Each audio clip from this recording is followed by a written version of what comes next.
Hello, this is Reiko Osoroshi. On this channel, I introduce Japanese ghost stories.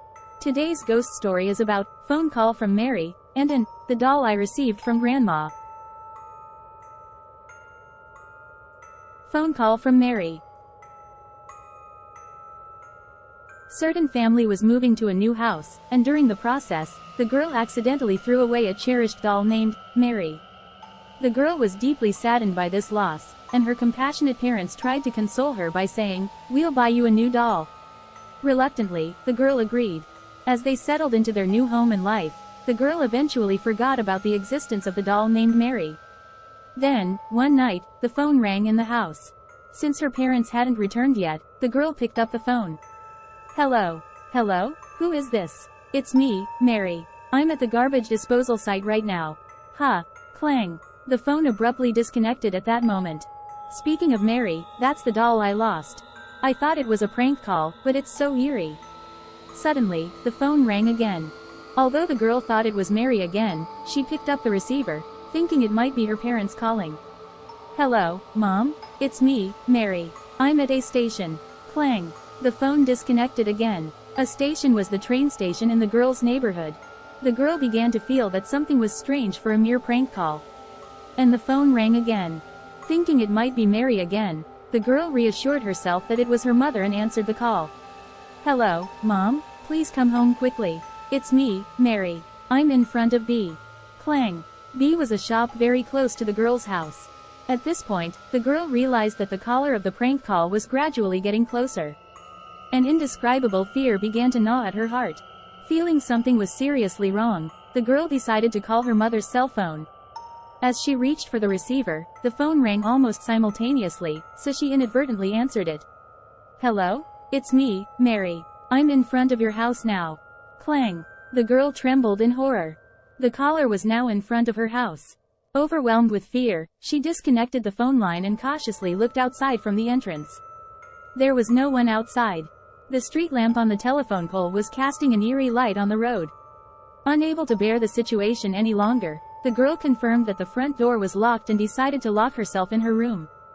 As she put her foot on the stairs, suddenly the phone, which should have been disconnected, rang again.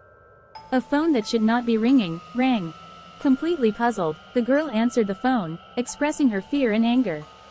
"Who the hell are you? Stop it already. It's me, Mary. I'm right behind you." The doll I received from Grandma. Growing up in a single-parent household, I was practically raised by my grandmother, who lived within walking distance. I was a self-proclaimed grandma's girl, and she gave me a doll that I cherished and kept in my room until I was in junior high. However, as I entered the rebellious phase typical of junior high students, I stopped visiting my grandmother's house, and the cherished doll ended up stored away in the back of the closet, forgotten. Even when my mother told me that my grandmother was feeling lonely, I was in a state where I didn't even want to talk to my mother. It's not that I disliked my grandmother, but I felt somehow bothered to go and see her. I couldn't bring myself to have the same enjoyable conversations as I did in my younger days, so I avoided her for a long time. Even when I became a high school student, my grandmother gave me a congratulatory gift, but I responded with indifference. I used to be such a grandma's girl, and I couldn't help but think about it. Yet, even when my grandmother was hospitalized, I struggled to go visit her, though I knew I should. As high school graduation approached, I decided to do a big cleanup of my room since the closet was overflowing with stuff. Among old photos and clothes I no longer wore, I found the doll my grandmother had given me and the stuffed animals I had won at the game center. Feeling that keeping such things was meaningless, I threw them out on garbage day. After finishing cleaning the closet, I received a call from my mother.